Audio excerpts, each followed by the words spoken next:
Putri Delina blak-blakan bongkar sifat Sule, sebut sang ayah punya gengsi tinggi. Putri Delina blak-blakan bongkar sifat Sule sebagai seorang ayah.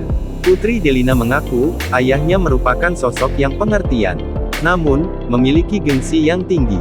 Sebenarnya ayah itu pengertian, cuman kadang ayah gengsinya lebih gede, ujar Putri Delina.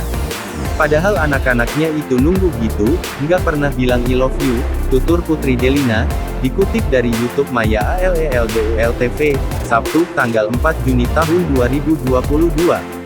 Tapi, lambat laun sifat tersebut mulai berubah semenjak kehadiran Natalie Holzer di keluarganya. Kadang, Natalie Holzer memberi saran kepada Sule untuk lebih mendekatkan diri ke anak-anak. Menurutnya, kehadiran sang ibu tiri membawa dampak baik untuk Sule.